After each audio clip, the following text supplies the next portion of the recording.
Você sabe como um produto macrobiológico é composto? Um dos maiores desafios da indústria de ativos biológicos está em desenvolver metodologias de criação massal desses macro-organismos, como são chamados os insetos, ácaros e nematóides usados como ativos de controle biológico. Vamos explicar em linhas gerais como funciona esse processo. No episódio anterior, usamos como exemplo uma pequena vespa parasitoide de ovos, o Trichogramma pretiosum. No jargão técnico, ele é descrito como um microhimenóptero parasitoide de ovos. Como a reprodução desse inseto depende da presença de ovos de um hospedeiro, fica claro que para a criação massal do trichograma, nós vamos precisar também da criação massal de um hospedeiro, normalmente uma espécie de Lepidoptera que se presta a esse tipo de parasitação. Esse hospedeiro, então, para ser criado em larga escala, depende de uma dieta natural ou artificial para que ele possa sobreviver. Resumindo, nós temos então uma dieta natural ou artificial para criar um hospedeiro, a coleta de ovos desse hospedeiro, a manutenção de uma população de trichograma que deverá parasitar os ovos do hospedeiro e a coleta dos ovos já parasitados pelo trichograma. Vencida essa primeira etapa, os ovos do hospedeiro já parasitados contêm dentro deles pulpas do nosso inseto benéfico.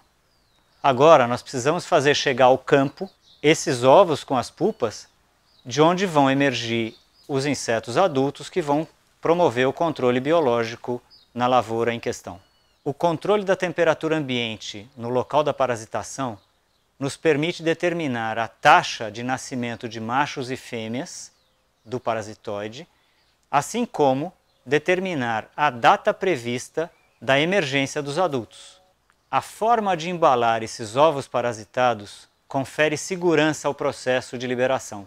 É a isso que chamamos de formulação quando se trata de agentes macrobiológicos de controle. Ao contrário do que nós já vimos com os microbiológicos, com produtos macrobiológicos nós temos muito pouca margem de manobra no que se refere à vida de prateleira. A refrigeração tem sido a forma mais comum de manter o ciclo do inseto em modo de espera, mas ainda assim há limites. No caso específico do trichograma, havia uma complicação adicional importante a ser resolvida.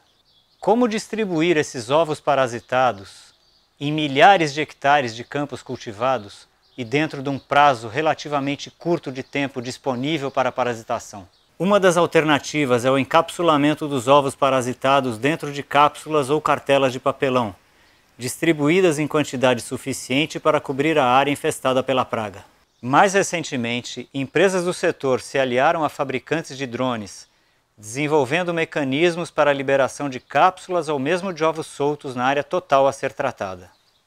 Com a missão de voo previamente traçada e drones dotados de dispensers especialmente desenvolvidos, grandes áreas podem ser cobertas em prazo relativamente curto, sem uso de mão de obra, o que viabiliza o processo. Em áreas realmente extensas, o uso de aviões agrícolas, usando o mesmo tipo de dispenser, resolve o problema, cobrindo áreas ainda maiores num único dia. No caso de criação de predadores, algumas dessas espécies são generalistas, tendo no máximo uma preferência alimentar.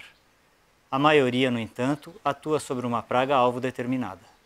A vermiculita, material mineral leve e finamente particulado, é uma das alternativas para refúgio de predadores como ácaros, por exemplo. Além de refúgio, a vermiculita acaba servindo também como veículo da composição, ou seja, o elemento responsável por levar o agente de controle biológico até o ambiente onde ele irá desempenhar sua função.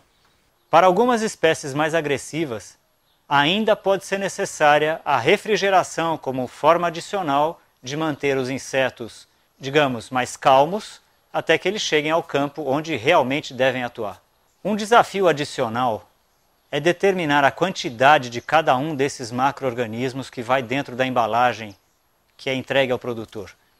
Essa é uma exigência legal, mas também é uma necessidade para que se calcule a dose e a quantidade de frascos ou de embalagens que serão utilizadas para cada hectare de lavoura tratada. Tudo isso decorre da integração de diversos campos de conhecimento, do investimento em pesquisa e da avaliação de ensaios científicos que comprovam a eficiência da composição obtida quando utilizada comercialmente. Para maiores informações sobre os agentes macrobiológicos de controle, entre em contato com a ABCBio, Associação Brasileira das Empresas de Controle Biológico.